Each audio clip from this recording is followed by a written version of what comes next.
War Eagle, War Rapport family. I am your host, C Dub. Tonight we preview SEC games for Week 5, and we look ahead to LSU as Jack Posh joins us to look at the matchup between Auburn and LSU. All that and more in tonight's edition of the Midweek Report.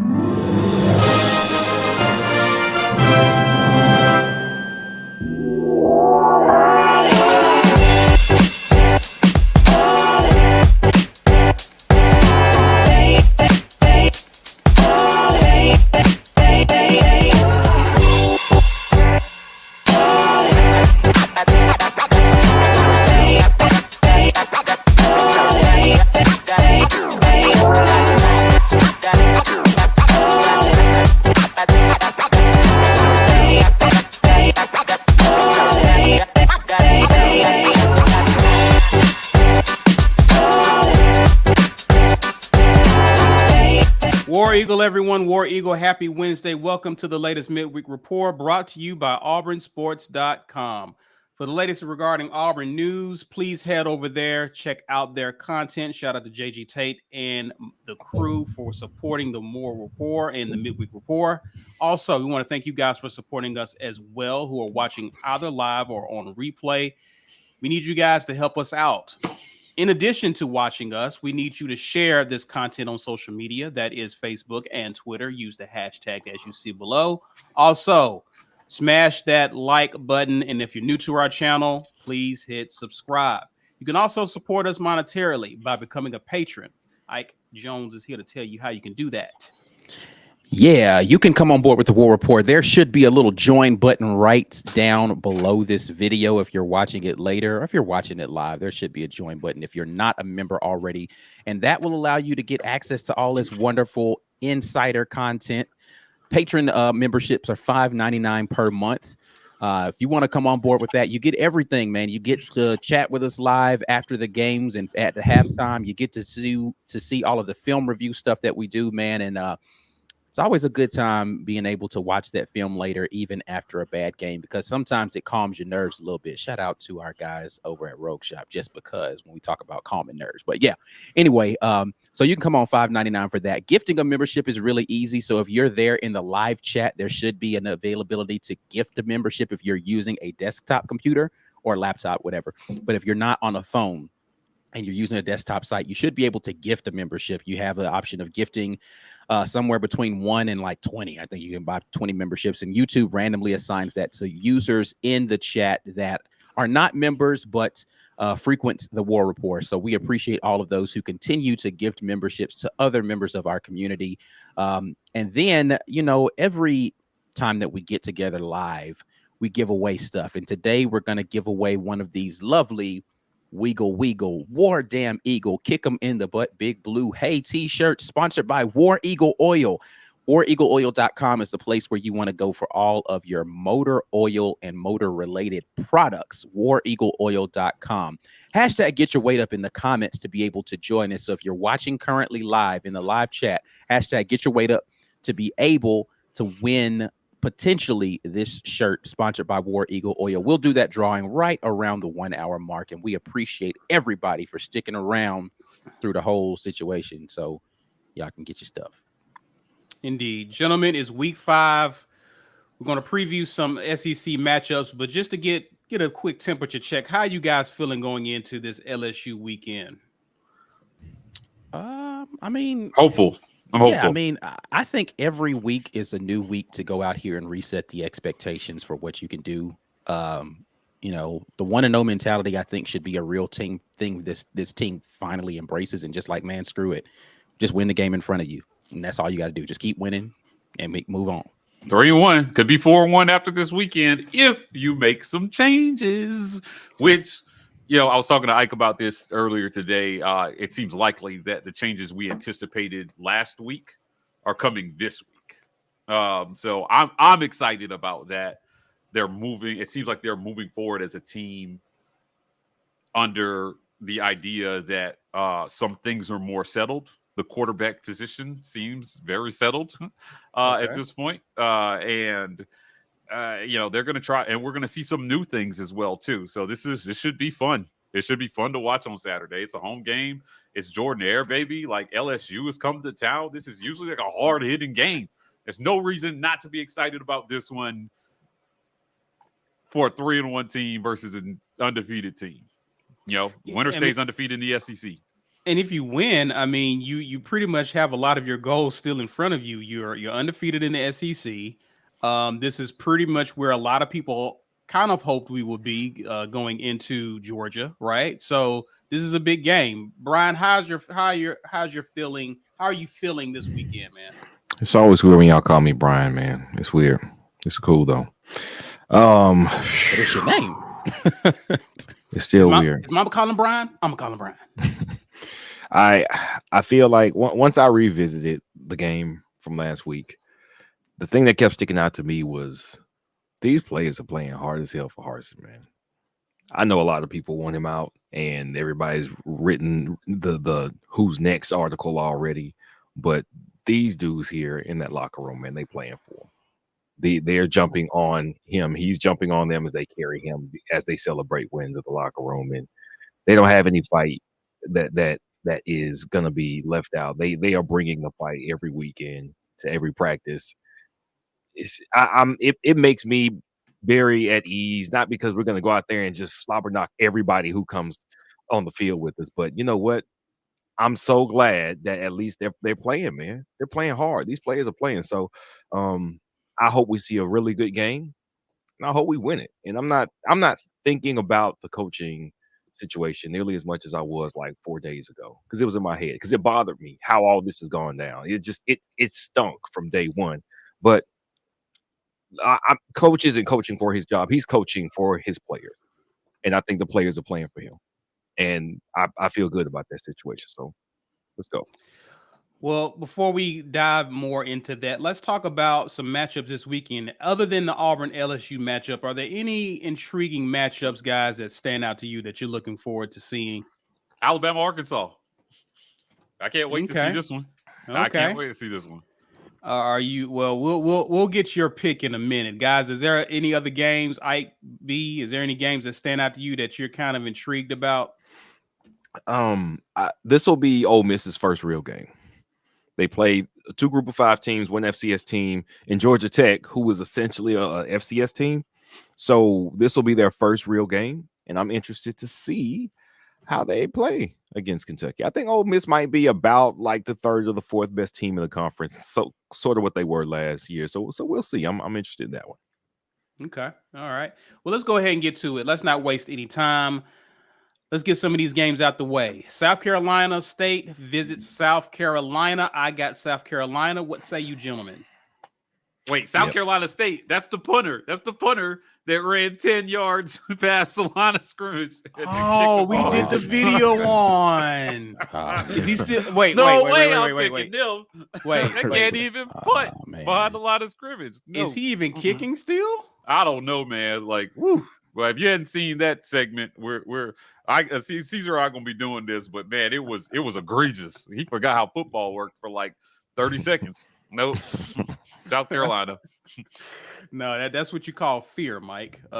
He saw guys running at him, was like, wait a minute, I'm a kicker. I ain't never been tackled.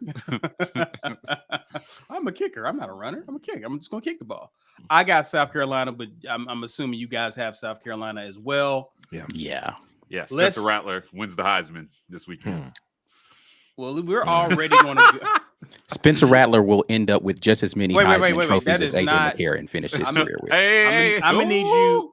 Ooh, really? Ooh, I like that spice. Let's get into that later. I'm gonna need you to address him as his correct name. Okay. That's B. Will's home. Yeah.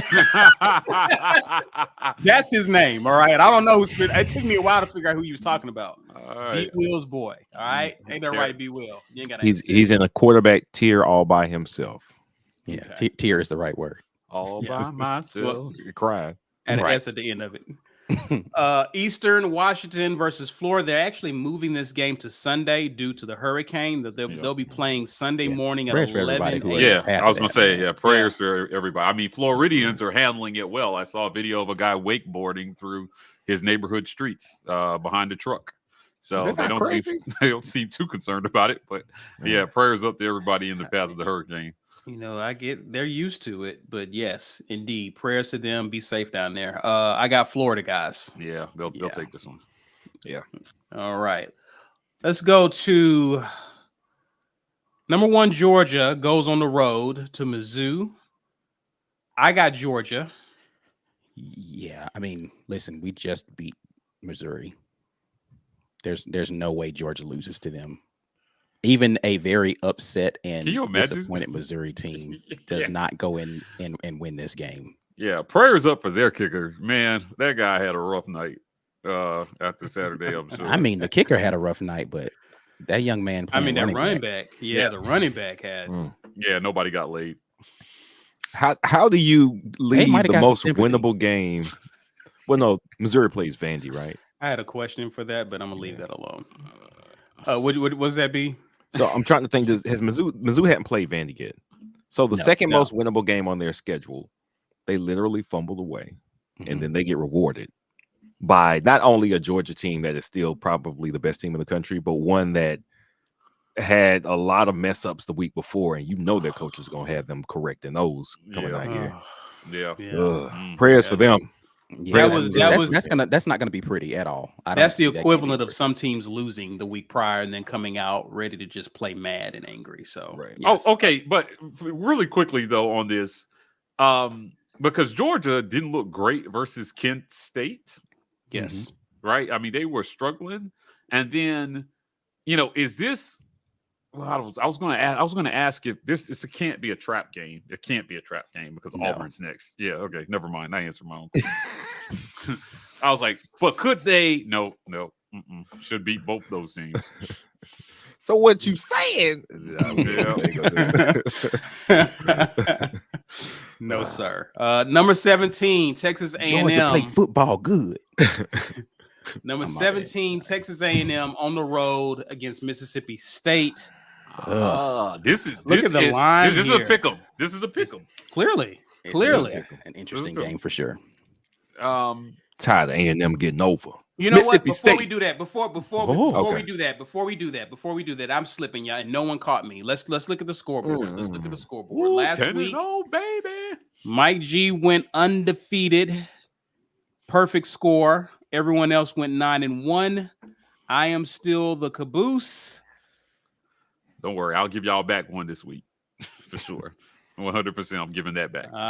Okay. All right. You're taking a flyer on somebody this week? Yeah, 100%, I'm giving that back this week. I have to. Okay. All right. I'll be true to myself. Still mad at in very big Mickey Mouse hand quotes, Cam Newton for fumbling away that victory for Arkansas. I'm so tired of hearing Cam Newton's name evoked when KJ Jefferson on the field. There is one Cam Newton. One. He has not been back to college since. I haven't seen a hair of him. He is not in college.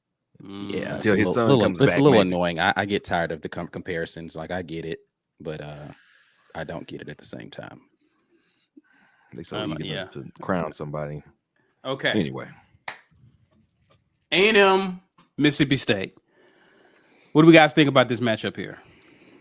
This will be the only time I pick against all logic. I'm going to pick against against Texas A&M. Every time it is kind of moderately sensible. So like they play Vandy. No, I'm not going to go there. Last week I did. I don't feel like it was outrageous. I feel like it definitely could have happened. But this week, I don't have a reason to believe that Mississippi State is clearly better than A&M. But I'm tired of Jimbo getting over. All right. He was supposed to be 2-2 coming out of September. He got off the hook. He ain't cooperating. I want him 3-2. I want him 3-2 before he hits the meat of his schedule. I want him 5 losses this season. I want 5 losses for Jimbo. Highest paid coach in college as far as buyout goes. So he has the most valuable contract in college coaching history. I want him with 5 losses at the end of the season. So Mississippi State. Interesting pick there. All right. Yeah, I actually am going to pick Mississippi State as well because I think that their defense is improved this season. Texas A&M, I think, has the better defense of the two. I'm still not sold on Texas A&M being able to move the ball. Aeneas Smith is hurt. Aeneas, however you say it, he's hurt and out. He was their Big play receiver. It's going to limit their offense a little bit more. I'm not a believer in the Texas A&M offense. I am a believer in the Mississippi State quarterback. I'll take Mississippi State. Oof. Wow. Yeah.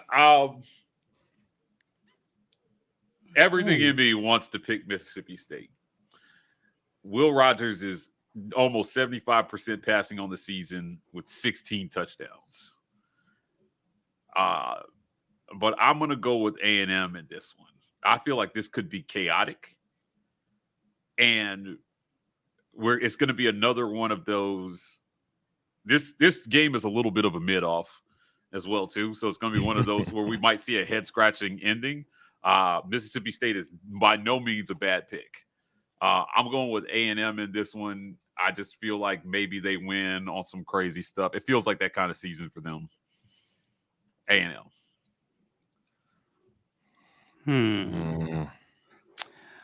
I am I want to go with A&M. Do it. What typically happens, I can't figure this I can't figure Jimbo's team out. It's like when you count them out, they bounce back. Just do it. Do they? They bounce back against Arky. Arkansas gave them that game. Yeah. Sure. But Bounced see, off the top of the goal. but I'm still trailing because they had a fumble inside the 1 That's all yard I'm line saying. with a dude trying to hurdle the entire team and then missed the field goal at the end of regulation off the top of the goalpost. That is Go not A&M, Texas Caesar. A&M bouncing back. Come That's on the over. ball bouncing back. No, into the Mike, field I'm of not. play. I'm not. Y'all gonna leave me alone on this one? All right.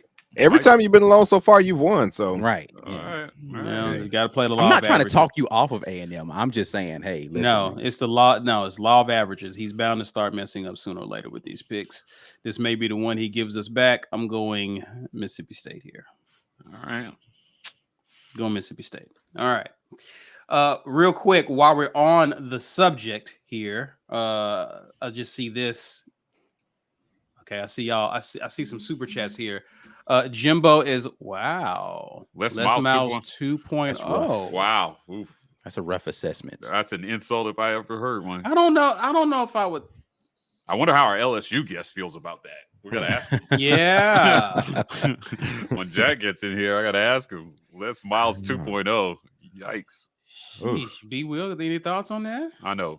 I'm trying to gather a collective memory of Les Miles' tenure. I mean, he at least made it back to a championship game when it was just his players. I don't know if Jimbo has ever done. Does Jimbo eat grass? That's what I was gonna say. He was the coach. He ate grass, right? Yeah. He's that guy. Yeah. I don't know if Jimbo eats grass. I don't know if he does that. You seen the picture of his son with the big wrap chain on? People were making fun on social media. I did see that picture. In people like he circulation. 100% goes to the road shop. Good for him. Good on you. Yeah. Okay. I'm going. Yeah. Okay. All right. You what's that? Something you want to say? No. This is going to be a crazy game. I'm actually. Oh, man, I'm going to be watching. This is one I'm going to have my eye on. There are some sneaky good matchups in the SEC this week, and I think this is one of them. So this should be a good weekend in conference for football. All right, gentlemen. Let's talk number 2 Bama on the road against Arkansas. What does Cam Newton and Arkansas do against the Crimson Tide, gentlemen? Thank you. That was good. Okay. What? So I would take this 17 points they're giving Arkansas all day. After the close call against Texas, only for Texas to come back and lose to Texas Tech. It's not that you can't play outside of yourself at home, up for a big game like Texas did and still not be that good, because we've seen it done here at Auburn several years. Bama's offensive line still looks suspect. I know they kind of just ran roughshod over the next 2 opponents, but that was Vandy and a Group of 5 school. I'm not convinced. If one team can just line up after being terrible last year, mind you, and I know they've got some new pieces in here, but I don't think Texas is that good a defense or that good a team for them to give Bama that much trouble. And Arkansas defensively can't hold you down. They cannot. They are not a good defensive team. But I think they probably have a little extra motivation coming into this week too, knowing that they gave up a game and played Bama very close last year. You're explaining why Bama doesn't cover, right? Yes. Okay. I'm taking Arkansas. I thought you were trying to like convince us that Bama was losing this game. No, Well, no, I was waiting. I was waiting for the build up to just go the other way. That's what I was thinking. Yeah. The cover, sure, but Bama, they can score points. I believe they can score points. If there's any defense that can stop them from doing it, it's not Arkansas's. It's not Arkansas's defense. So I'm taking Bama to win. I got Bama here just because what do we say about Arkansas's secondary? They're a little vulnerable. Mid. Yeah, I don't like mid. that. I don't like that against Bama. I'm going Arky. Not Arky, but Bama. Sorry. I'm taking Arkansas on this one. Oh, you were serious about giving it back. I think Arkansas on this one. On no logic except for the fact that Alabama rarely goes undefeated. They're going to lay an egg at some point during the season. Arkansas's got this one at home. Tennessee, but okay. Tennessee's a great pick for this. Yeah, as well, that's too. yeah. I was that's split. mine. I was split between this one. I'm going to go with I like both court. I like KJ Jefferson and I like Hendon Hooker. I think this might be the week that Bama, I know they're winning and Bryce Young is 100% that dude, but they don't. I mean, they win championships, so they don't go undefeated doing it. So they're going to give them. Last year, I picked Florida as the game that they would lay an egg, and they lost. They won that game by 2 points. I think this one has, similar, based on B. Will's kind of deal, like he likes Arkansas to cover. I think with a few fortunate ball bounces, covering could turn into a close game in the fourth quarter. Bama's going to give one back this season. I don't see them going undefeated. This is the week. Arkansas. All right. Yeah, I'm going Bama. I think it might be a shootout again this year. Mm-hmm. For sure. I can see it. But I just think that Bama has more guns. So I'll go with Bama. All right, guys. Number 7, Kentucky on the road against Ole Miss. It's going to be an interesting one. Very interesting game because there's so much we don't know about Ole Miss. Yeah. Kentucky has already gone on the road and beaten Florida, who had a decent showing against Tennessee. I like Kentucky in this one. I actually like Kentucky in this one. Ole Miss could surprise me, but I think for Ole Miss, I need to see if it's really coming together for them at the right time. This is a good defense that they're going to be matched up against, and I think Kentucky has enough offense to get out of there with a dub. I'm taking Ole Miss. I too am taking Ole Miss and their tremendous home field advantage that Lane Kiffin is so happy about. There you go. Lane Kiffin was not happy at the way Ole Miss fans show up for games. So I'm trying to reverse mind game these people that are showing up. Yeah, he's like, hey, listen, I just control what I can control. I've been trying for 2 years, social media, whatever I can do. The kids don't want to show up for games. Taking Ole Miss. I see you trying to put that Nick Saban juju out there in the atmosphere to get people to show up for games there, Lane. Rat poison. Ooh, that's tough, man. Every time I write Kentucky off, they do something and they prove me wrong. But every time I count on them to cover, they never do. So I'm split. I am very torn here.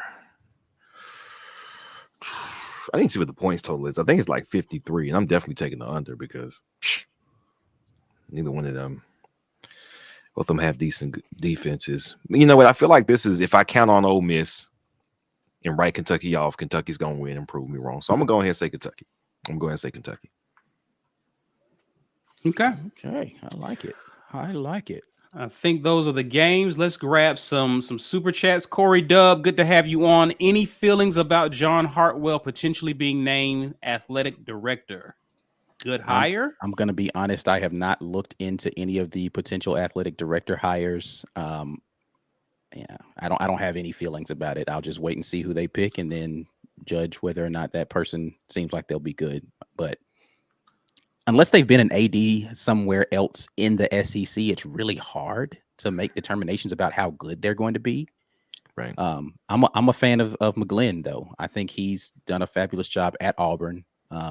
and hopefully, they give him a chance to move up from interim. But I'll trust for once the people who are making the decisions on this to make the right decision. Mike B, any thoughts? Yeah, we've got some interesting content about this coming next week, so I'll stay quiet until then, but not really as of now. There's a lot that's going to be happening in the next couple weeks, but not yet. Okay. All right. Keeping it close to the vest there, I see. Locked on Auburn. Me and all my homies love the War Rapport. War Report Wednesday over on Black Locked or on B. Auburn. Yeah. How many homies Black. does that consist of, though? Like, that feels a lot better if you got like a big posse of people. So Yeah. Homies consist of at least 3 people, right? Yeah. Me and the homies is at least 3. She knows at least 3 people. Love from the homies. We love Mhm. it. Over and under on Tank Pause. rushing yards. Under. Under. Under. Yeah. Yikes, man. Yeah, we'll get into it later, but I'm going talk under. about it. we'll definitely talk about going this. All right. Well, guys, we got another one coming in. Did y'all see Ole Miss uniforms for Saturday? Did y'all Was that a see real thing? Like the helmets that had the like graffiti spray paint looking stuff on it? Was that real? I don't know. I thought it was just some kind of concept thing that they were doing. I didn't know if that was real or not. Yeah, I haven't seen anything about Ole Miss's uniforms.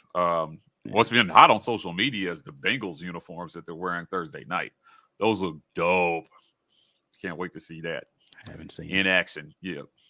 Okay. All right. Guys, listen, we want to hear from you. Let us know who you're picking. Any upsets, any surprises this weekend other than our game? Let us know in the comments. Guys, we want you to do us a quick favor. If you haven't done so already, please do so. Share this video on social media. Use the hashtag. Smash the like button. Get the thumbs up, guys. We need you to like the video. Help us with our engagement. And if you are new to our channel, if you found our channel because someone was sharing this video on social media, go ahead and hit subscribe. We greatly appreciate it. Let's take time to pause to acknowledge the sponsors of the War Rapport. This edition of the War Rapport is made possible by our generous sponsors. AuburnSports.com. For news and notes on all things Auburn Sports, head over to AuburnSports.com. Athletic Architects. For young athletes looking to secure their financial future, let Athletic Architects help you to build your financial house. Head over to BuildTheHouse.com. And our giveaway sponsor, War Eagle Oil. War Eagle Oil is your #1 place for all of your motor oil and related products. For more information, visit wareagleoil.com. Definite shout out to our sponsors. We appreciate each and every one of you who are sponsors of the War Report, and we appreciate everybody who is a member of the War Report community. Even if you're a subscriber at no money or you are a patron at $5.99 per month, we appreciate all of you who have continued to patronize the War Report. But we do want more of you as a part of this patron family so you can be a part of the wonderful things that we have going on. Game day, we have the halftime and the post-game lives that are member only, and Mondays we do film reviews that are patron only. So to come on board with us, hit the join button right there under the YouTube video right now so you can go ahead and pledge that membership. $5.99 per month will get you to the full level. $5.99 is not a lot, but hey, listen, we appreciate everybody who's doing whatever to get us into a place where we can continue to bring you this great content. If you are a member right now and you want to gift someone a membership, you can do that by going down there in the chat area just below. If you are on a desktop computer, that's desktop, laptop, whatever it is, you can go down there and hit the little button to gift a membership. It'll give a free membership to however many people you've selected for gifted memberships. For the first month of their membership, it will be on you. So go ahead and gift a membership if that's something that you feel like you want to do to get more people as a part of this War Rapport family. With all of the lives that we have, we give away stuff. We're giving away a t-shirt again today. Weagle, Weagle, War, damn, Eagle, kick them in the butt, Big Blue. You can get and be a part of this giveaway, potentially. Hashtag get your weight up in the comments there in the live chat. This is again sponsored by War Eagle Oil. Head over to wareagleoil.com for all of your motor oil and motor related products. Wareagleoil.com. auburnsports.com is the place to go. Hashtag get your weight up right now in the comments. We'll be doing this drawing in just about 30 minutes. You have to be present to win. If you're not present, we will definitely redraw. So make sure that you are on board with all of those things. Boom. Gentlemen, it's time to discuss the matchup this weekend with Auburn as LSU comes into town. Gentlemen, more on this matchup. This game takes place this Saturday, October 1st, 6 p.m. Central Time. That's on ESPN. LSU is favored in this game, as well as the Football Power Index doesn't like Auburn too much. Last year, Auburn won against LSU in Baton Rouge for the first time in what seems like forever. 24-19, LSU leads the series overall, 31-24 with one tie. With that, gentlemen, we're joined by special guests to help us preview this Auburn-LSU matchup. Jack Poss from One Team, One Pod joins us. How y'all doing? Good. Hey, Welcome. Good, man. How you doing, sir? Not too bad. I didn't realize how big this show was. I thought it was just a smaller show, and then I jump on here. There's over 300 people watching. Get a little nervous when I hopped in. Nah, man, we're still a very small outfit, man, trying to work our way up, dude. But Right, I appreciate for you sure. jumping on. That's great, though. I thought I was getting on this Rinky Dink podcast. No, I People swear are I watching. did. I know people were going to be watching. I didn't know. I really didn't. Yeah, you went ahead and changed shirts. You got official I did. for us and No, I did. everything. So I actually genuinely did. I was wearing a T-shirt. And he's like, wait a minute, let's step it up a little bit. Yeah, exactly. That's what's up, man. Well, we appreciate you jumping on with us today, man. Change this shirt. Well, Jack, real quick before we get into some of the matchups, man, what's the mood for LSU? You're 4 games into a brand new era. Of course, week 1 was a bit of a tough one, but that's to be expected with a new coach and a culture change. So, what has been the mood for LSU fans going into October? Man, I think after Florida State, it wasn't looking great. And I think everyone was really expecting for us to win that game, and fans, I think, were expecting us to win that game by more than we should have. I thought it was going to be a closer game, so I wasn't too shocked by the game, but there's a lot of weird stuff that happened in that game that just was frustrating. So coming out of that, it was just a lot of uncertainty. The last 2 or 3 years have just been a lot of, ever since the championship, it's really just been a lot of we've been playing 500 football, which is just, we're not used to that in Baton Rouge the last 20 years. And so I think a lot of people like Brian Kelly in Baton Rouge. Nationally, it looks like he's an easy guy to dunk on, social media wise. He's just awkward, and he's just that. I think he's just easy to hate nationally. I mean, I used to hate him when he was at Notre Dame. I'll be honest. Facts. And now he's here, and I think he's a winning football coach. So I tend to like him because he's here. The last 3 weeks have been extremely positive, I think. You had the Southern game, which, like, who cares? But we saw the offense actually have a pulse, and Jaden Daniels just got into rhythm.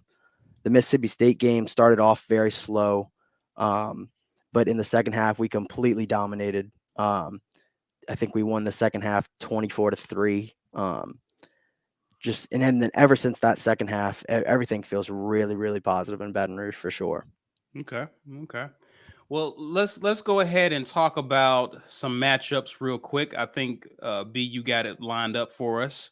What are we looking at here? Okay, this is our offense versus LSU's defense. So, okay, Jack, what we tend to do is we tend to just kind of talk the matchups. Who do you like on your side of the field? We talk about some of the guys that we're expecting, what we expect to happen, who we need to be looking out for, and then some, but just a little bit of information about the LSU defense. LSU's defense currently is 3rd in the SEC in total defense, 12th nationally. 6th in the SEC in scoring defense, which is 16th nationally, 7th in the SEC in rush defense, and which is 39th nationally. They're led by linebacker Harold Perkins, who leads the team in tackles, but they're second in the SEC in pass yards allowed, which ranks 8th nationally. So pretty decent defense here. Yeah. No, I think probably the biggest surprise for this team has just been how good the defense has been, because you have so many transfers. I look at this, Colby Richardson, the corner to the right, that's a transfer. Greg Brooks, who you have at the star position, that's a transfer. Bernard Converse, the other corner, also a transfer. Mason Smith, he's number 0 right there. He got injured on the first drive of the season. He was probably our best player on defense. He's out for the season. He got injured first, like 5th play of the season, something like that. But Mekhi Wingo stepped in for him, also a transfer from Missouri, and he's graded out as the highest PFF graded defensive player in the country. So a lot of guys you didn't know what they were going to look like as transfers have all stepped in and have played really good football. Then there's been another guy, Harold Perkins, is a true freshman who he was, I think, 5th overall player in the country. And he stepped in the last 2 games. He's had some really good games rushing the passer.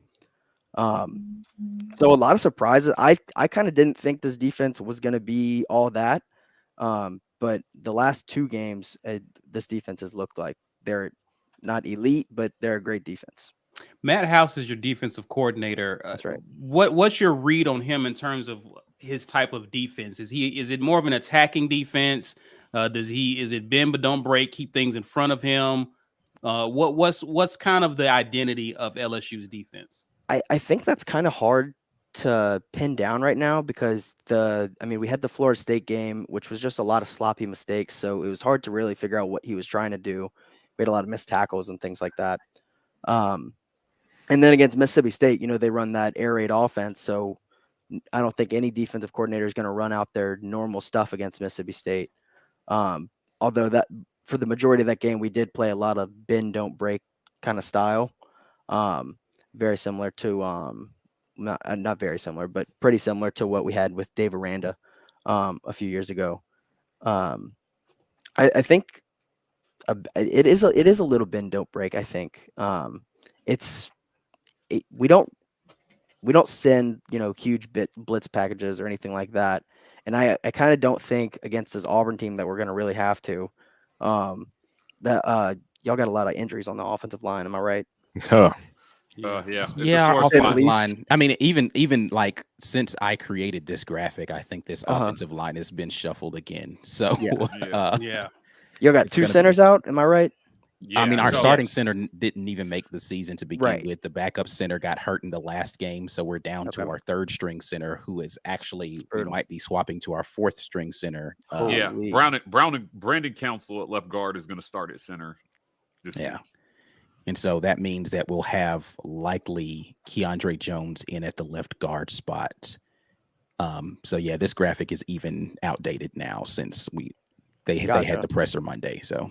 Yeah, I mean, I didn't want to come on here and just speak the truth, man. It's too much about this Auburn offensive line, but that's what you're here for, man. I'm genuinely, I'm trying to figure out a way where this defensive front 7 doesn't just absolutely destroy Auburn's offensive line, and I don't see how it happens. Hey, listen, man, you're here to talk from your perspective. I'm not upset at that, but listen, it is not. I don't think it's a secret to anybody here in the chat that we've had offensive line struggles this season. Right. And I know that there are a couple of guys along your offensive front, BJ Ojolari, Ali Gay, and then what's the guy's name, the linebacker who he played a lot versus Mississippi State but hadn't been in the starting rotation. I cannot think of his name. Are you talking about Harold Perkins, number 40? No, he's a more senior guy. Baskerville. Baskerville's another pass rush specialist that they can line up and get out there and get after the passer. So, I mean, our offensive front is going to have their hands full with a lot of good speed rushers from LSU. Savon Jones too. Also, I think Savion. He leads. I think he leads y'all in sacks.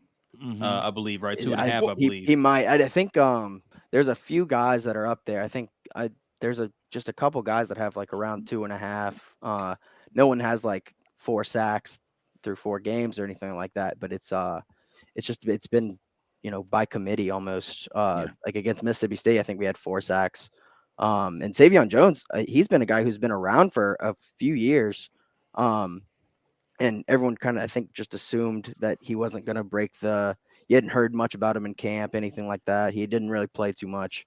And then he just kind of popped up in the Southern game and then got a lot of play in the Mississippi State game and got a sack in that game. So yeah, we're loaded. I mean, we're just completely loaded in the front. Well, there are at least 4 top 100 players right on this defense. Yeah. I sure. mean, LSU has recruited well over the last few years for sure. And I think is it Gay? Gay is like a top 20 player. 19th nationally, according to the 247. Is that right? Yeah, I think he was a transfer portal guy. I think he came from like JUCO or something like that. Right. And Roy as well too. Like, I mean, they're loaded. Mm-hmm. I mean, this is a lot of talent here. Almost a 5-star. Mason Smith, who got hurt, was a 5-star. Yeah, definitely. That's all the more reason why LSU needed a change in the offseason. Talent was not the issue with this team. They had a ton of talent every season, but they just had not been able to put it together on the field. So needed to get something in there to get people in shape. So expect a better LSU team defensively, because last year that was really, I won't say the biggest problem, but they had a huge problem getting stopped, specifically in the run game over the last 2 seasons at LSU. For sure. I think things got shored up defensively at the end of last year, and a lot of people wanted Durante Jones to stick around. That was our defensive coordinator. Ultimately, Brian Kelly decided that he wanted to just completely clear ship and get his own guys, which is, fair enough. And Matt House has been really good, so can't complain. But end of last year, the defense did step up a good bit, which was huge because you ended up getting a lot of those guys to not transfer out. Right. You're getting a lot of production too from your secondary. You mentioned Richardson, who was a transfer, but your second leading tackle, I believe, at this point is Jay Ward, who's a safety. Right. It seems like he's flying all over the ball. Talk to about the secondary real quick, because I know this is something that Auburn fans are looking to do, is just to see the pass game open up. But what kind of secondary are we looking at with LSU? Yeah, the secondary has been easily the biggest surprise. That was maybe my biggest question mark in the offseason. Just you have Bernard Converse, Richardson over here, and then the third corner, who actually is a starter now, Mekhi Gardner, also a transfer. So all of our corners are transfers. And then the safeties are the only spot I felt good about, with Jay Ward, Major Burns. And then Greg Brooks was a starter for Arkansas, so I felt good about him too. They moved in the past 2 games. They moved Jay Ward down to, he still plays a lot of safety, but he also plays a good bit of nickel now. Him and Greg Brooks kind of shift a little bit. They both play close to the line of scrimmage, and that's, I think, a big reason why Jay Ward has been making so many tackles, making a lot of plays, not just down the field, but also close to the line of scrimmage. Jay Ward's been great. He's so fast. He's just rangy, good instincts kind of guy. He's a senior. And then Major Burns has been, he had a lot of coverage busts and just mistakes last year, missed tackles. But he's been, so far this year, he's been very solid. All right. Listen, we get it. LSU's good. But I'm going to give my boys some love here, because going up against your guys, who used to be your guys, our guy, Coy Moore. And he did an interview with us. He did a building rapport interview with us, where Ike asked him something not hot takey, and he turned it into a hot take. Okay. And he said, Keyshawn Butte is good, but I'm better than him. For sure. Did he say that? That's a quote. Right, Coy Moore said that for sure. Now, when you say something 2 times in a row, you really mean it. He said, for sure, I'm better than him. And I said, okay, we'd love to see that on the field. Now, he's shown flashes of the talent that he saw, he flashed. And LSU has recruited so well. We were saying in the offseason, it's not a stretch that a guy who couldn't see the field at LSU could come into Auburn and be a star at that same position. But we're looking forward to seeing him. I expect this wide receiver rotation to shake up quite a bit. I wouldn't be surprised to see Shedrick Jackson on the bench. I also would not be surprised to see Jay Fair get some burn in this one as well, too. So they're going to do some different things at wide receiver. I would go as far to say that whatever tape LSU had on Auburn offensively, you could probably throw it out for this one. That doesn't Just matter. just personnel wise or what? I think yeah. everything. They're going to have to rip up what they've attempted to do so far. I mean, just from the fact that they potentially were running a very similar offense with Robbie Ashford at quarterback that they were running with TJ Finley, and they are completely different types of. I mean, it would be like trying. I mean, which, you know, to be fair, that it kind of is what they're trying to do at LSU, is they're trying to turn Jaden Daniels into a pocket passer, and he's a more athletic type of quarterback. Right. He's kind of refusing to do it. Like, he's just like not analyzing stuff downfield, and he's like, all right, it's not open, I'm gonna take off running. But I think you all have a better offensive line that allows him the opportunity to do that a little bit more. Which is a surprise because we all thought our offensive line was going to be really bad. And we'll definitely get into you all's offense in just a minute. I think we've come to the realization our offensive line isn't going to hold up like that. And so we're going to have to do some different things offensively in order to be effective. Yeah. So I would go as far as to say bye-bye 12, a lot of the 12 personnel. That's what I was going to ask you, Mike. Yeah. And you're going to see something different. Now we talked to the program and the players. They seem excited about the game plan this week. It's going to feature some different guys. There's some talent. There's been a feeling at Auburn that the coaches have been prioritizing experience over talent. And now with how everybody's talking, there's nothing to lose, man. Get the dogs on the field. So you could see something different. Now, Robbie Ashford is getting the start here. This is his team. Yeah. I'll say it again for the people in the back. This is his team. He's not looking over his shoulder unless that shoulder is hurt. He's running this team, and they're putting in a version of this offense that makes more sense for his skill set. So it should be fun to watch. Honestly, it's either going to improve this offense, or it's going to be a disaster. Which you could argue it's been a disaster to date anyway. It's either going to be the same, just a different kind of disaster. We're going to go from a car wreck to I don't know, hurricane, but it's still. But just the acknowledgement by the coaches, really after Missouri, that the O-line is something that you have to game plan around, right? So running tank up the middle isn't going to work with this O-line at all. They've got a game plan. They've got to find different ways to get guys the ball. And if there's any creativity, if there's any ingenuity in any of that playbook that they have, you should see it Saturday. So I think it's either going to look improved or it's going to continue to be a disaster. I don't see how it can get much worse. So I'm going with improved on this one. All right. Well, listen, we talked about the LSU defense versus Auburn's offense. Let's flip it and let's look at our defense versus LSU's offense. Butte versus DJ James, baby. I can't wait to see that. Yeah, indeed. So with Butte, though, I mean, we haven't gotten him the ball very much lately. Right. Yeah. Last week he didn't even play. Yeah, I know. But because of that, Malik Neighbors has stepped up, and he looks like he's the next elite LSU wide receiver. As same thing for Brian Thomas. But yeah, I don't know what's going on. A lot of people think it's like a mental thing. He's kind of checking out a little bit, which is kind of been one of the it's happened a lot recently with guys who wear number 7 for LSU. They kind of just end up checking out for some reason. I don't know what's up with that.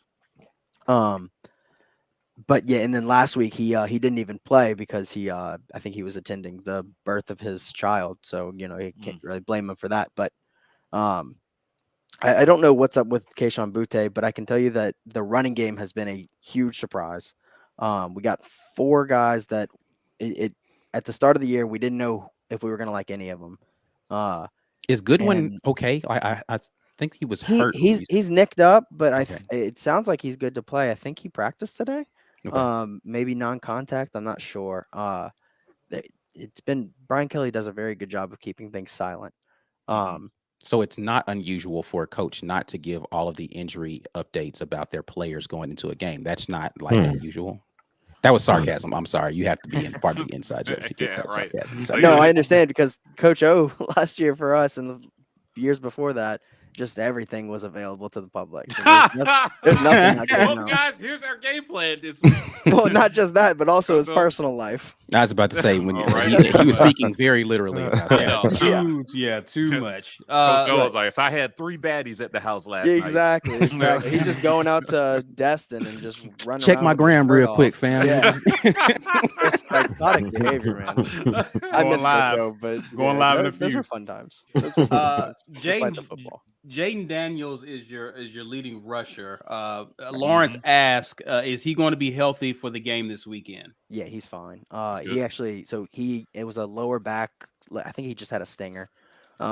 He got hit hard on a run that he probably doesn't need to be, a hit that he doesn't need to be taken against New Mexico. But he's fine. Brian Kelly said he could have gone right back into the game actually, but they just wanted to precautionarily keep him out. So he's been practicing all week. He's fine. So how is LSU? Because I haven't had a chance to really, outside of part of the FSU game, really see how they run their offense. Are they really utilizing him in the run game, or is he breaking free on passing plays and getting yards? How has he been accumulating his yards? It's a lot of scrambling for sure. And it's like you said earlier, it's a lot of they're trying to I don't know if they're necessarily trying to make him a pocket passer, but that's kind of the way they're calling the offense. Right. And then they want him to just when the running lanes are there to take off. And earlier in the season, and granted we're still early in the season, but he was struggling to make some of those decisions on whether to just take off or whether to sit on the ball, keep your eyes upfield kind of thing. But the last 2 games, I think right at halftime of the Mississippi State games where things started looking like they were clicking for him. The offense looks a lot better when we just give him quick reads. When he has to sit in the pocket and wait for a while, it can just get a little he doesn't really make bad decisions. He just sometimes it'll be just a lack of a decision. And he'll, either take a sack or have to throw it away.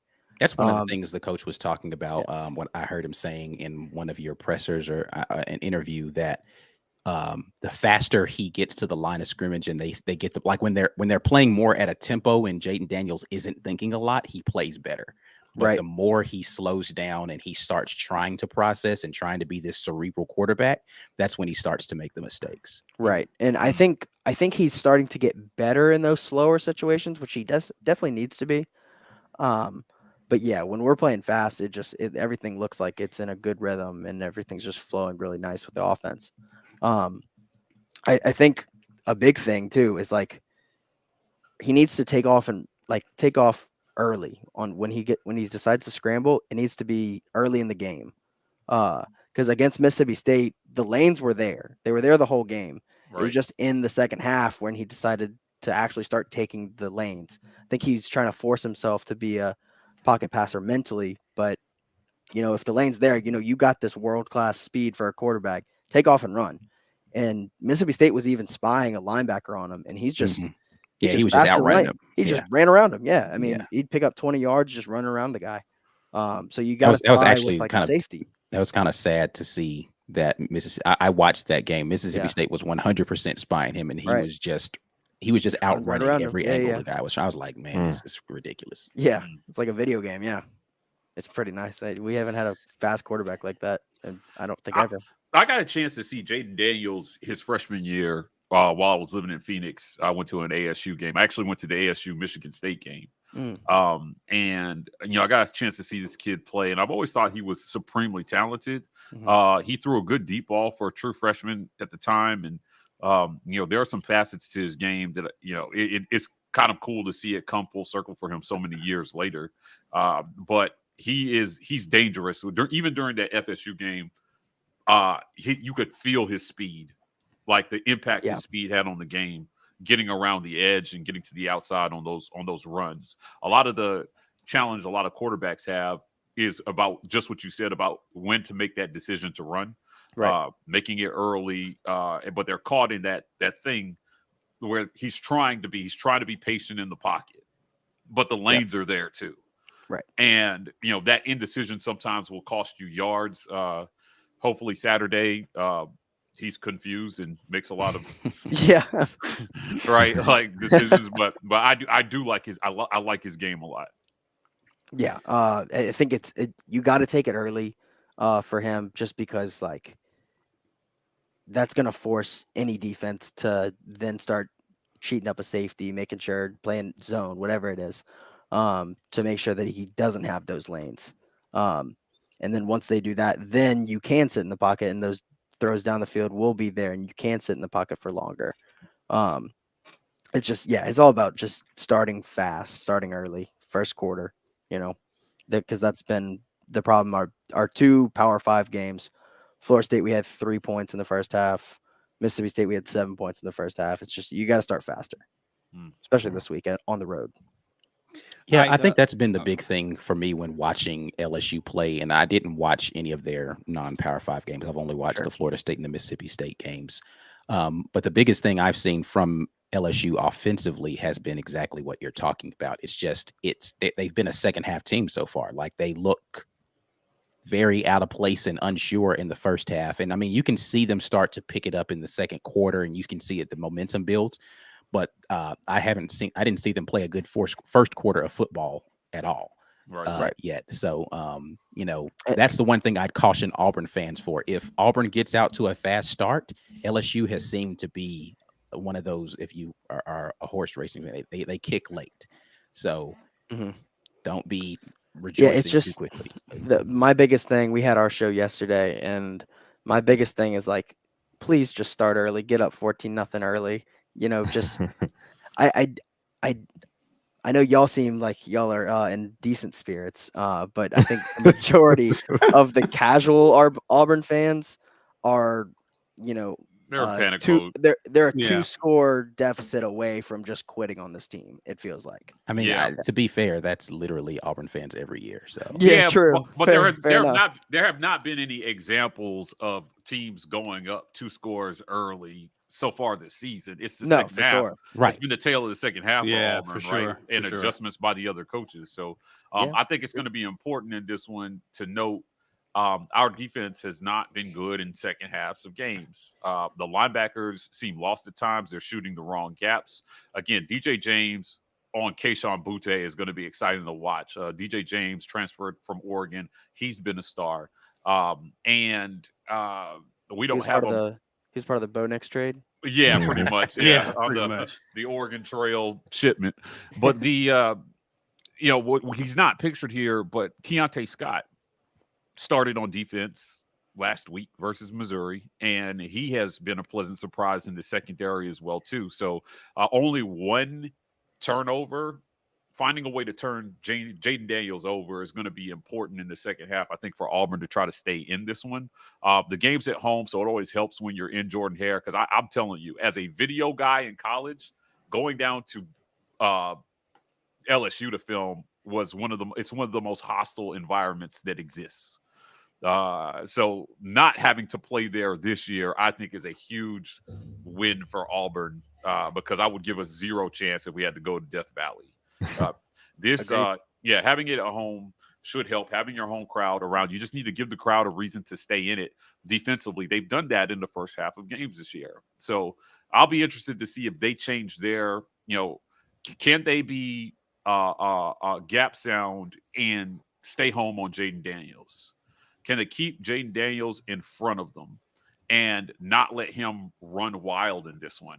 Because if he's running the ball, I just think if he's running the ball, if he has 80 yards rushing in this one, Auburn loses.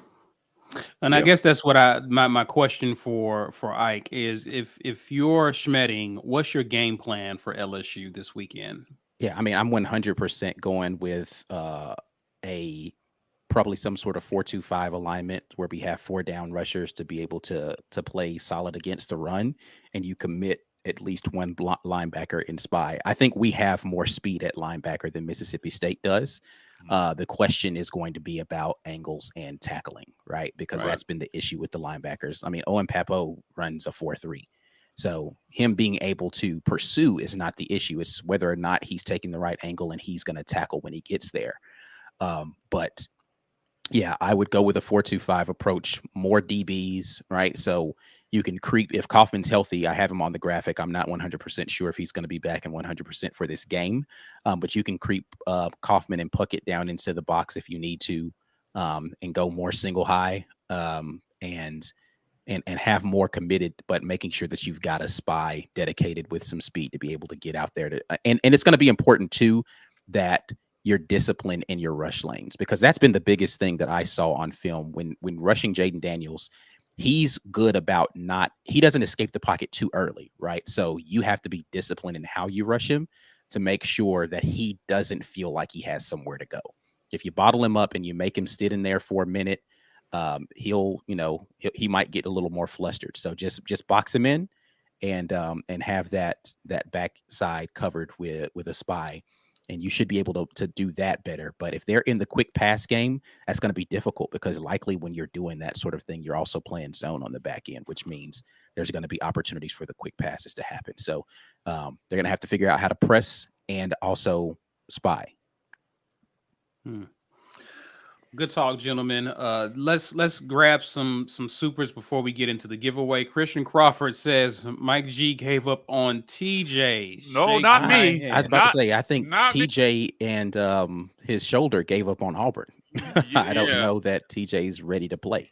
Yeah, I think oh man, I shouldn't say that, but like TJ, I don't think is the answer behind this O-line. But to be fair, neither is Holden Garner or any pocket passing quarterback. The remainder of whatever's left of this season offensively rests on Robbie Ashford being able to make plays when things break down and somehow trying to keep Auburn ahead of the chains. You're down to essentially your third center, man, and it's tough back there when, TJ, he needs time to throw the ball. But most quarterbacks need time to throw the ball. Sure. If not, you need a Robbie Ashford or a Jaden Daniels back there that can create with their legs and keep their eyes downfield and make throws. So I'm told Robbie Ashford had a great week of practice, but he's starting to come along with his arm, and they feel really, really good. He feels really good throwing the ball, and it just takes reps, man. You're talking about a guy who never started a college game before this year. Mm-hmm. So he's playing like a freshman because on the field, essentially, he is a freshman. But there is a ton of athletic talent there. And if the game starts to slow down for him, he's dangerous. So, every game he goes out there and gets, takes 20 snaps. I'm telling you, the game starts to slow down for a player and the game speed, and you come in just a little bit more mentally prepared for the game. So it's less about it's not really about giving up on TJ more so than it is. I think there are realizations about this team that you just have to acknowledge through 4 games. And a pocket passing quarterback is not going to make it behind this line because teams, and especially against LSU this week, they're just could you imagine what they would have done for TJ? Yeah, they just want to. They're licking their chops, waiting on to tee off on it. Just to go after him. I don't think he would have had any time. So So if you're Harsin, how do you manage Robbie and make sure you keep him as healthy as you possibly can? Get the ball out of his hands quickly. Like that's got to be the recipe for the quarterback in this game is get the ball out of his hands into playmakers' hands and have Robbie be smart with his decisions. If he can do that, I would rather him throw 60 wide receiver screens the whole freaking game and the ball be out of his hand. Turn around, hand it off, and throw wide receiver screens all day than him rush the ball 40 times. Yeah, for sure. Yeah, he's not gonna stay healthy if they keep running them the way they are. You have to move the pocket. You have to create some mismatches and some angles with scheme. And you've got to give him the plays need to work, I guess, is what I'm saying. We need the plays to work more than we need the quarterback to just create magic every other down. Right. So Robbie's not going to produce the magical night that we had in Death Valley last year. Like that can't not be the recipe for success this year is my point. Yeah, it can't. Exactly. Well said. Joe Kyle, appreciate the super chat. Says appreciate Mike's sneak peek at a new scheme during the Auburn O discussion. I wish it was accurate last week. It was. I mean, I think that was the thing. This is what I expected last week. Then I had information that it might not be happening, so I was crap. I got worried going into the game this week. The gloves are off, and it's just time to just do something different. Not for the quarterback, for the O-line, for the receivers. I'm excited about seeing some of these young receivers get in the game, man. Coy Moore, on those little fade routes and the jump balls is amazing.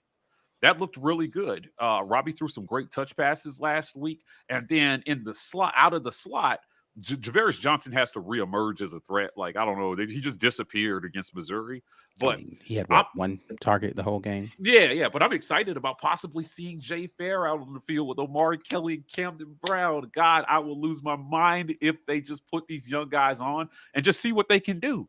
Who knows, man? Like, there's tons of speed, and these guys are just, man, they're dogs in the weight room. They're dogs on the practice field. And I don't care if they're inexperienced at this point. Throw the book at this one, man. What do you have to lose? Get those guys out there, man. And they can still take a red shirt. Yeah, for sure. At some point. For sure. Well, great talk. Hey, Jack, how are you doing on time, sir? I'm all good. Yeah, I got all night. Okay. He changed his shirt. He's good to go. Oh yeah. No, I got a fresh one. Well, listen, we're getting ready to move into we got a giveaway, but we also have a segment that we want you to join us for. Sure. We'll explain to you how that works in a minute, but appreciate you for taking time out to be with us. And guys, we're going to give away a Weagle Weagle War Damn Eagle Kick 'em in the Butt Big Blue Hey t-shirt, sponsored by courtesy of War Eagle Oil. Hashtag get your weight up in the comments to enter to win. Ladies and gentlemen, Ike's about to roll it.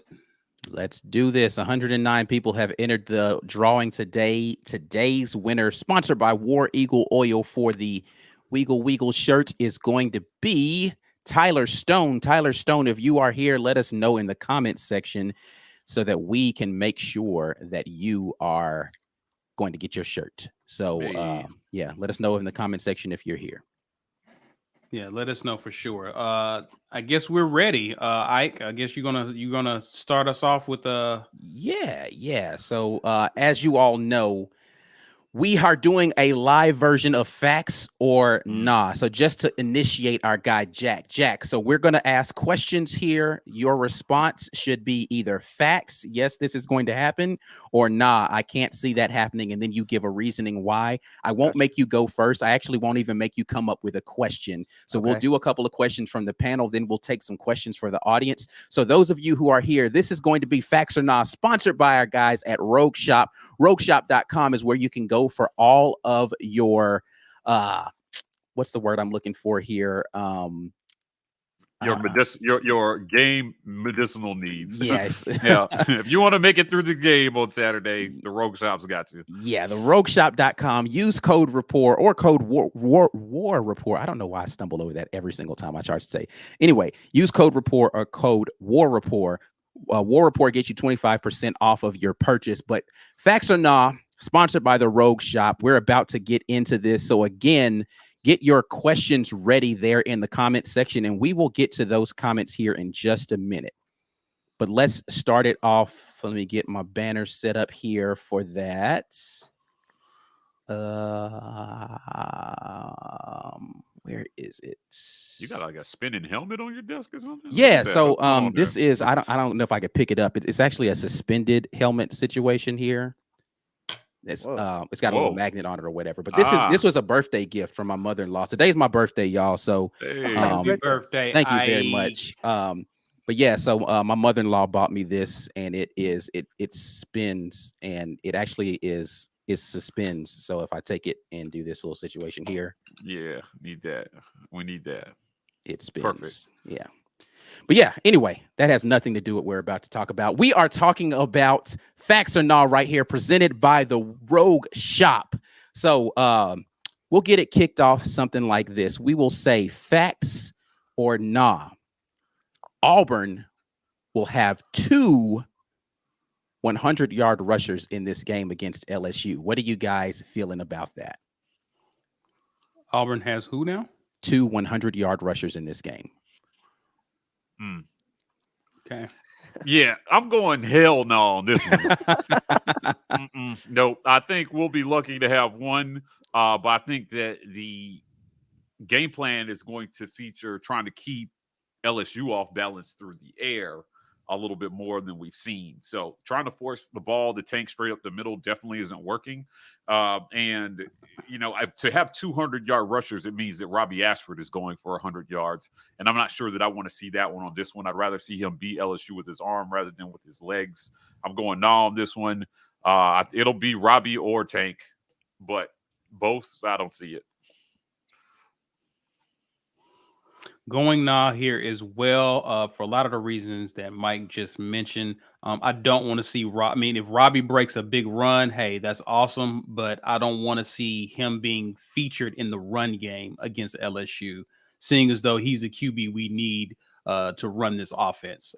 So I like to see Tank get some carries and get to 100 yards, but we didn't even do that last week or got even close. So I don't expect that to happen. I hope we get creative in the run game. I hope we spread guys out, and that may create some opportunities. But to have 200-yard rushers, I don't see that happening. That's a nah. Jack. Yeah, I think if you would have asked if there's just 100-yard rusher, it would be 50-50 on that. So, man, 2, that means y'all are running for over 200 yards rushing. I don't see that at all. I just don't. I didn't want to, come on here and just talk shit the whole Speak time. the but truth, bro. the- Speak the Hey, truth. You good? Man, y'all's offensive line is rough, and y'all are averaging 2.5 yards per carry the last 2 weeks. Just I don't see how anyone on your team gets to 100 yards. Well, we're going to rush it 200 times, though. it would yeah. 50 times for a yard at a time. You did mention there's gonna be a new game plan, so Okay, Yeah. fair enough. Yeah, I'm going to go nah on this. I think we'd be lucky to have a 100-yard rusher in this game, the way that the offensive line has been playing. I do think that we will try to do more things to open up the rush, but I can't see it happening, even with the legs of Robbie Ashford being a factor. I just don't see neither of the featured runners in this game, which thus far this year it has been Tank Bigsby and Robbie Ashford, even getting to 100 yards. So I'm going to go nah. All right, guys. Facts or nah, Auburn totals at least 400 yards of total offense in this game versus LSU. Jack gave his answer without giving it, so I'm gonna put him up here first. That was a slip, but yeah, nah. Man, it's the same thing every time. The offensive line is just not good enough. I feel like y'all's skill players are fine. I actually like Robbie Ashford. I don't know a lot of your receiving core. I mean, obviously I know Coy Moore, but You got to throw the ball to him. right, exactly. Yeah, they'd have to have the ball in their hands for me to really know about him. So I don't know about him. I think Robbie Ashford's a good player. Yeah, no. Just final answer, no. 400 yards. I think that's going to be difficult. I actually do think that this LSU offense is really good. I do think that we might actually surprisingly get over 300 total yards in this game, but I think an additional 100 on top of that, I can't see it happening for this one. So I'm going to have to go nah. I'm going to go nah here. I actually would like to see Auburn get to 350. Actually, I think that'll be good considering what we did last week at home against Missouri. So if there are changes coming on offense, I would like to see how well we execute. But if we're talking about getting over 400 yards, that's an explosive day for our offense, considering what we've done so far this year, which I would love to see and would be prepared to see. I just think more realistically, we'll be closer to 300, hopefully in the 350 range. So I'm going nah. I'm going to pump hella sunshine here and go facts, guys. The definition of insanity is doing the same thing over and over and expecting a different result. Auburn breaks out of the insane asylum this week with a new game plan that will produce something different than what we saw the last few games. Everyone's written Auburn off.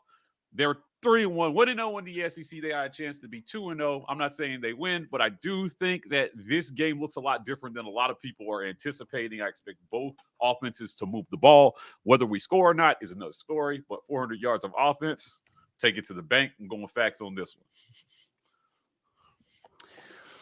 Gentlemen, facts or nah? Auburn holds Jaden Daniels to under 50 yards rushing in this game. Yeah, this is a big hell no as well, too. Listen, our linebackers worry me with Jaden Daniels. I'm not sure that they are going to be able to track him.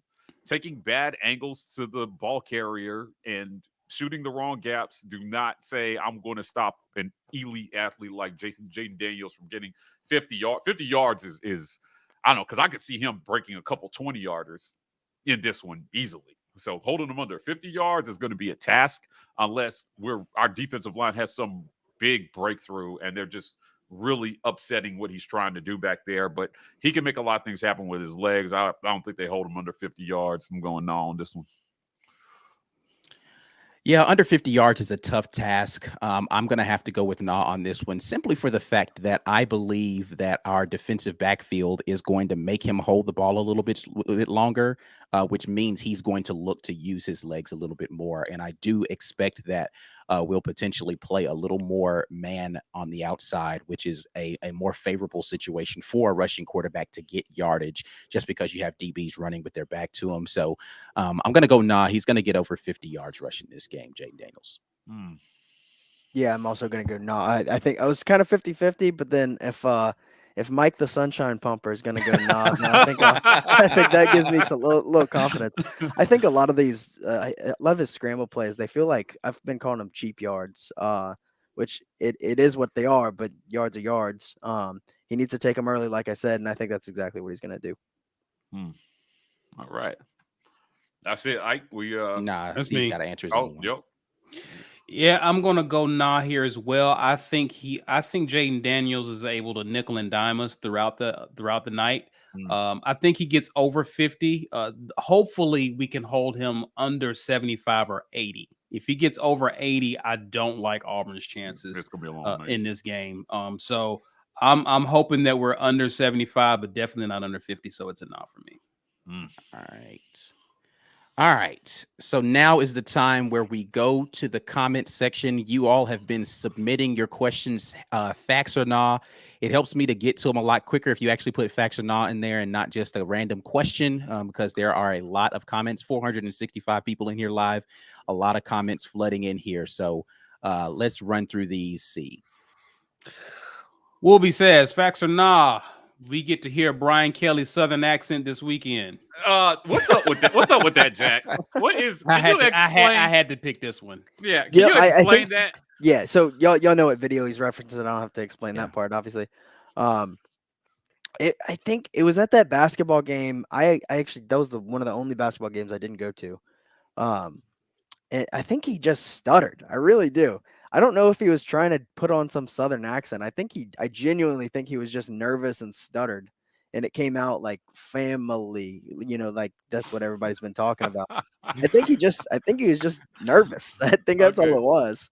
Yeah, I have a friend that gets British when he gets nervous for some reason. British? Yeah, it's weird. He gets nervous and he has a British accent. So that is hilarious. It happens. It happens. John Brannon, facts or nah, Tank has a 30+ yard run this weekend.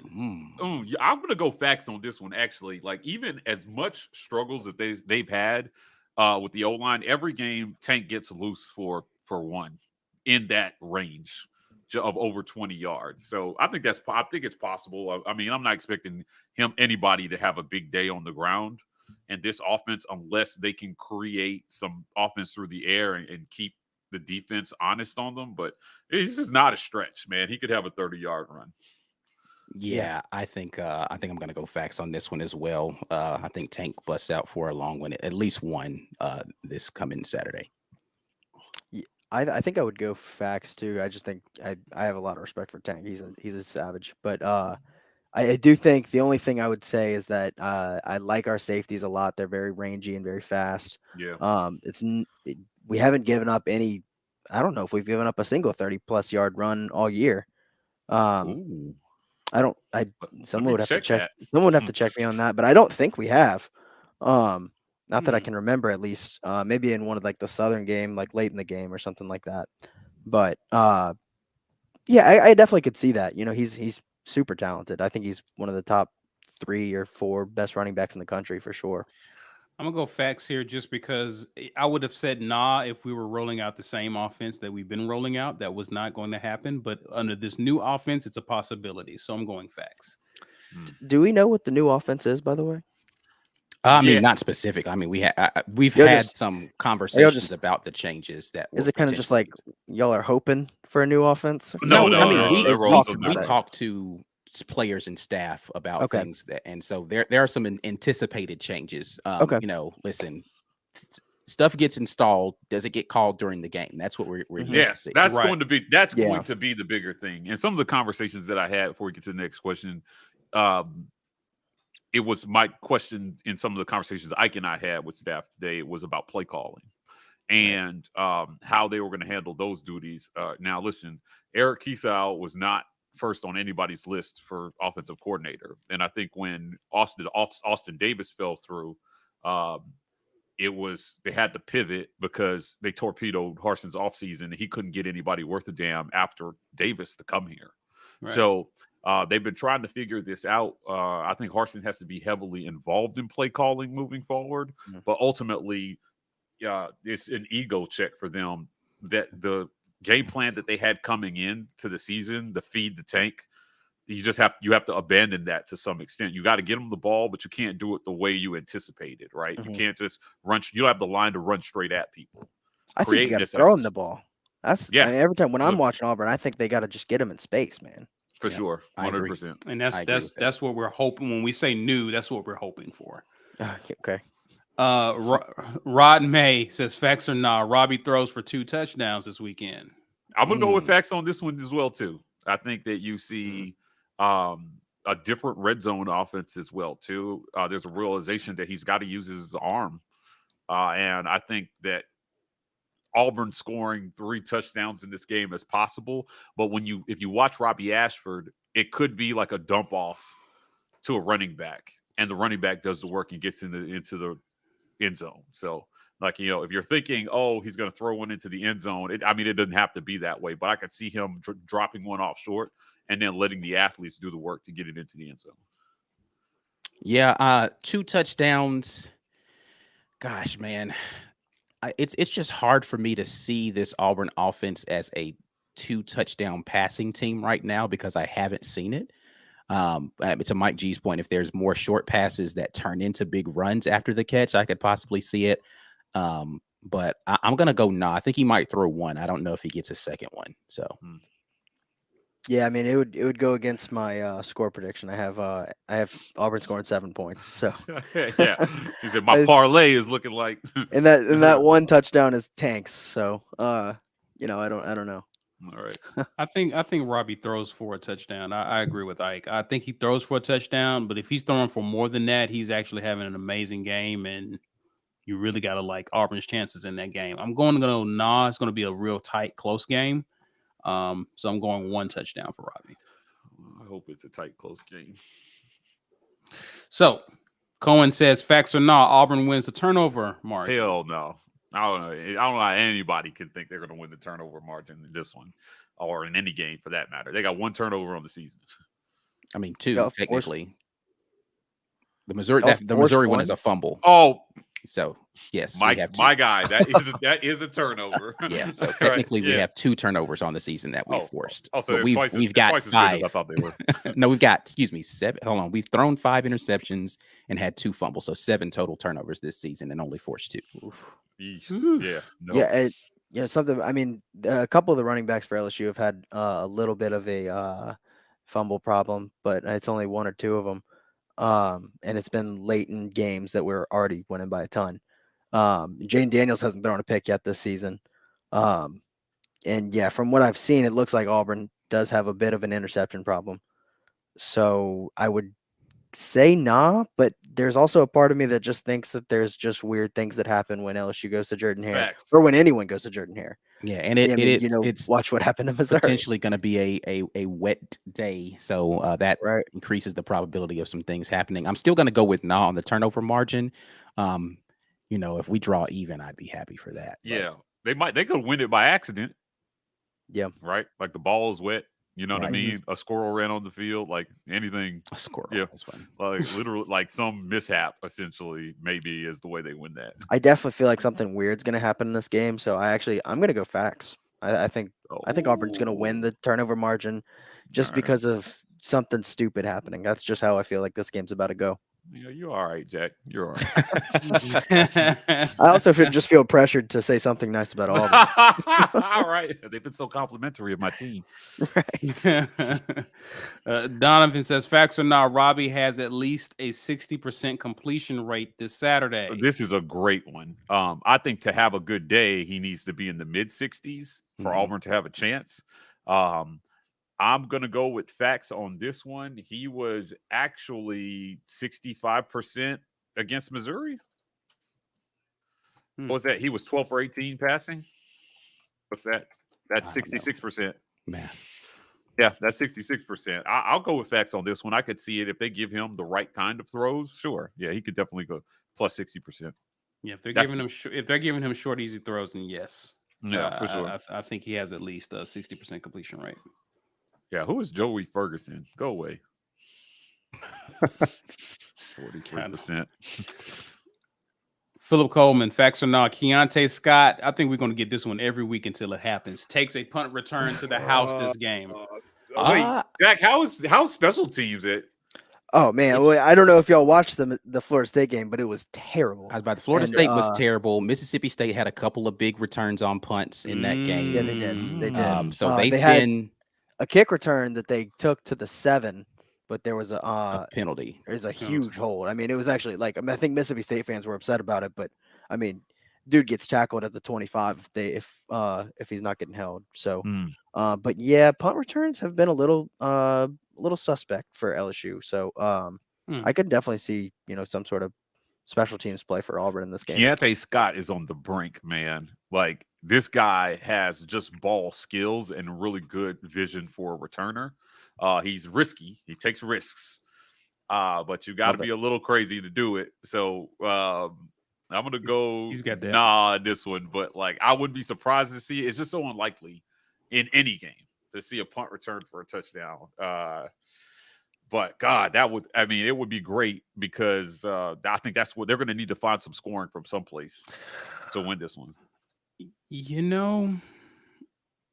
I think I'm going to go facts here. I think I'm going to go facts here.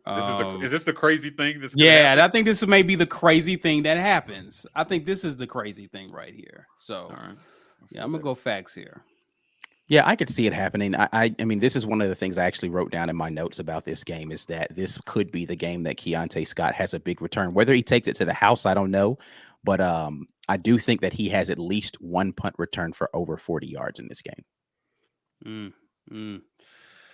All right, guys. Let's go ahead and end it with this one. Facts or not, C-Dub has 8 books on the shelf by kickoff. By kickoff. Ha! What you got back there? Your head's in the way. I see at least 5. Oh, well. Yeah, we're already at 8. Yeah. All right. Cool beans. He reads. Yeah. I'm just covering it up. Anyway. You don't want to come off like too pretentious. Yeah, for sure. Yeah, you got to, a little mysterious. Humble. I love it. All right, guys. I believe that's our facts and not for now. Yeah. So wait. Before we end this, because I put it in the chat, and I think it was a great one. Facts or not, Auburn gets their first wide receiver touchdown of the season. Like we don't have one yet, right? No, we haven't had a wide receiver catch a touchdown yet. So, wow. I'm gonna go facts. Jack is like, man, I knew y'all suck, but that is Next I learned level, something man. new. Yeah, there's no wide receiver has caught a 2 touchdown passing yet. touchdowns, is that right? That's the total? And that y'all one had? was John Samuel Well, Shanker, the tight end, and the other Okay. one was to Jarquez Hunter. Jarquez Hunter, so the running back. So the Okay. only 2 passing touchdowns that have happened have been to a tight end and a running back. No wide receiver caught touchdowns yet this season. Just the way Harsin drew it up. Yep. No, Yep. no, but no, I'm gonna go facts here. I'm gonna go facts. Yeah, here. just by the odds, man. Like it just has to happen at some point, doesn't it? Yeah, You would think so. You would think so. I'm gonna go nah because I do think I like our corners. I think if there is a passing touchdown, it's gonna be to the running back or something like that. Yeah. Just out the backfield or on a little angle route or a tight end or something like that. I could see that because I just think our corners and coverage have been really, really solid the past 3 or so games. gotcha. This has nothing to do with facts or not. Just a random question for you. What happened with Jack Besh? Like I haven't seen him play a lot. So actually, Jack Besh has been on our show a couple times. We love Jack Besh, but he looked really good last year in the game. He got nicked up Okay. in fall camp, and then I think he just got passed, man. And he's a really good player, but I think that just speaks volumes to how good our receiving core is. Obviously Kayshawn, and then Brian Thomas, Malik Neighbors, Jere Jenkins. I mean, all 4 of those guys I could argue are better than Jack Besh. But Jack Besh is our punt returner now.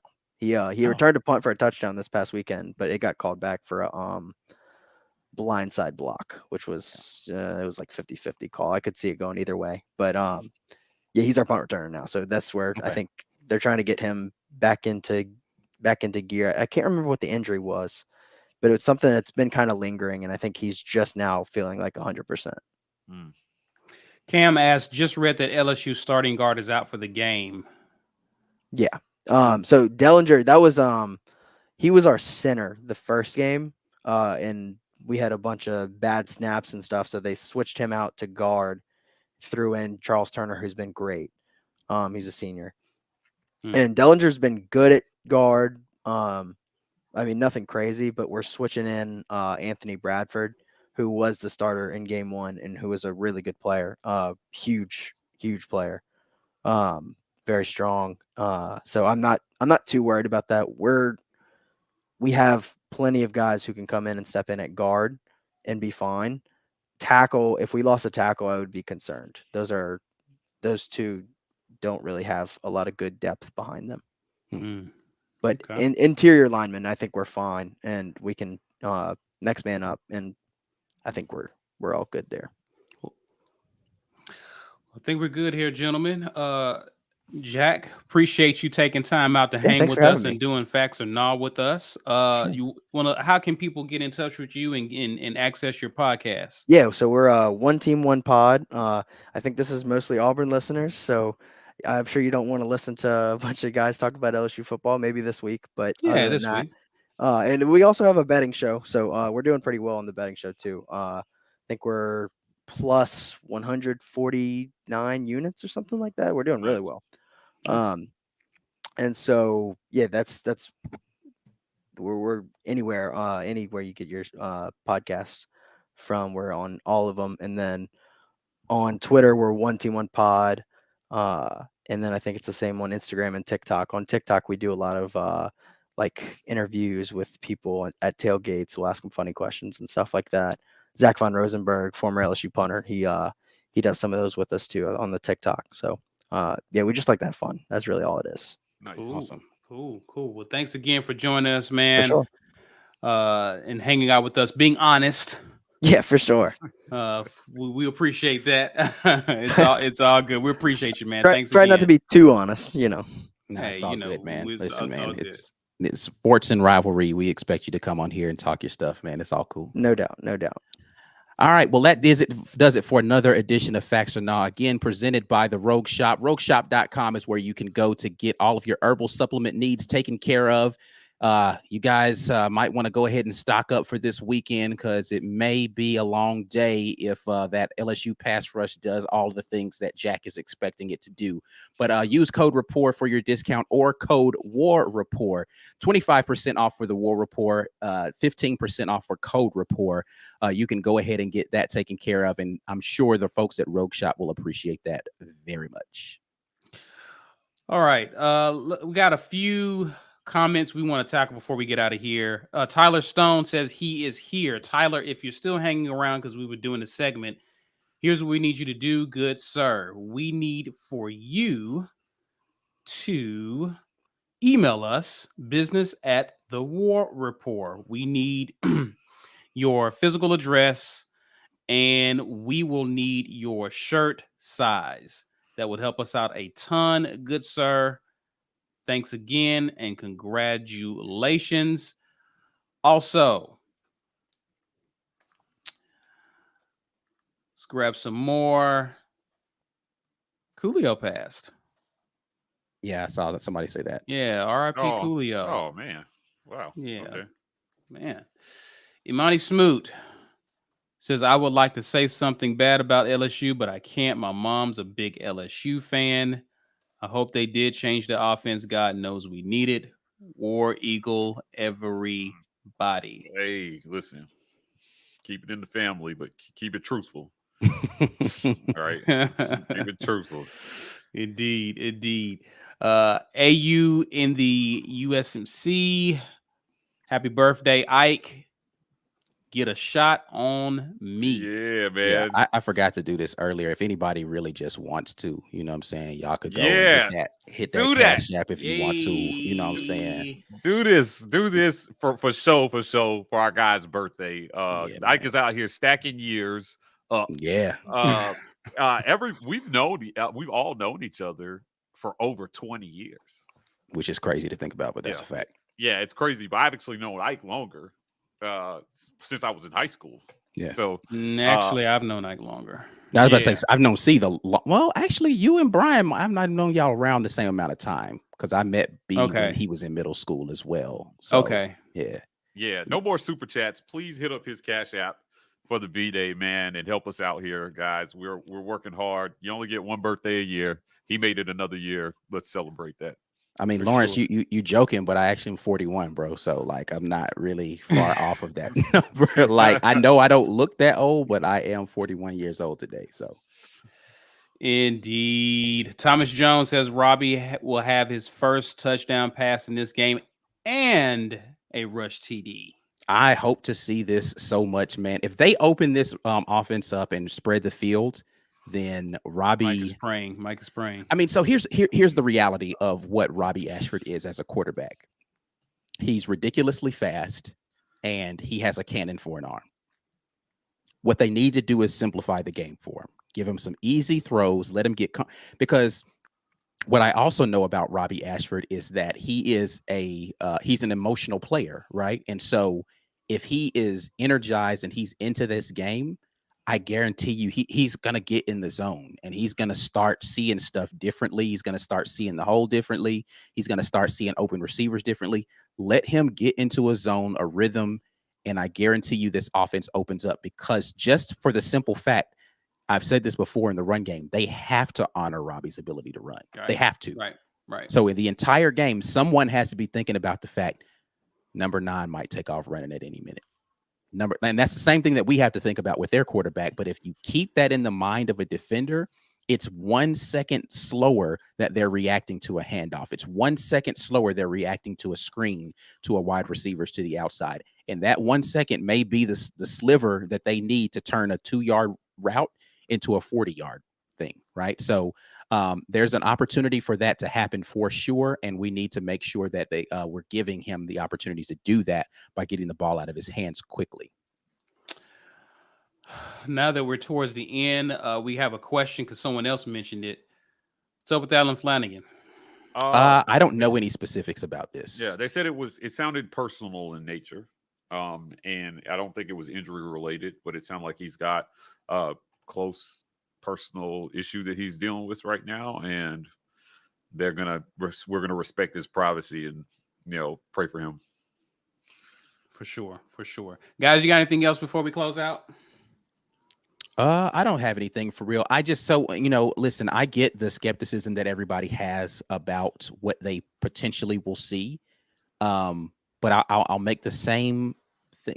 I've seen people talk about they're selling all the rest of their tickets for the season and all this stuff. They can't watch this, man. Like, Yikes. Listen, man, these players and these coaches have not quit on this football team. Let me say this again. These coaches and these players have not quit on this football team. We need the fans to not quit on them either. Even if it's ugly, just stick with them, man. And hopefully we can grit our way into some wins here and finish this season and make those players proud that they chose Auburn, right? Because that's what it comes down to. Like, who cares if you like the coach? Make the players proud that they chose Auburn because the fans stuck with them through the thick and the thin. Yeah, agreed on all that. Like the players definitely have not quit, and it's crazy that we're 3-1 projecting all the things that are being projected right now. Right. So I'm going to wait till I see it on the field, and keep hope alive that maybe something will click. I'm very excited that they're going to try to change approach this weekend. What do you have to lose? Just do it. Just do it. I was scared. I was terrified that they would die on that hill on this. We're going to do what we thought coming into the season hill. It was a bad plan. And I've been supportive of this coaching staff, but I think it's safe to say it was just not a good offensive plan. So switch it up, man. The players deserve it. The fans deserve it. Like, the program deserves it. For you to pull out all the stops and the plugs, be introspective enough to re-examine, what you thought and that it wasn't going to work, and then move on to something else. And if it doesn't work, great. Maybe this team just didn't have it in them. But I don't want to go out asking if we had tried something different, could it have worked? Right. Well said, gentlemen. Well said. We appreciate you guys hanging out with us. Before you get out of here, we need you to do us a favor. We need you to share this video on social media. Use the hashtag. Guys, smash the like button. Help us out with our engagement. Subscribe to our channel if you are new to our channel. Guys, we're also on social media ourselves, Twitter, Instagram, Facebook, where you can find us at The War Rapport. We are TW Rapport on TikTok. That's it for now, guys. We will definitely catch you at 5:30 when we do our pregame. See you guys then. Don't forget that Virginia double dribbled as always. And until then, ladies and gentlemen, enjoy the rest of your week. And as always, War Eagle. War Eagle. Hey.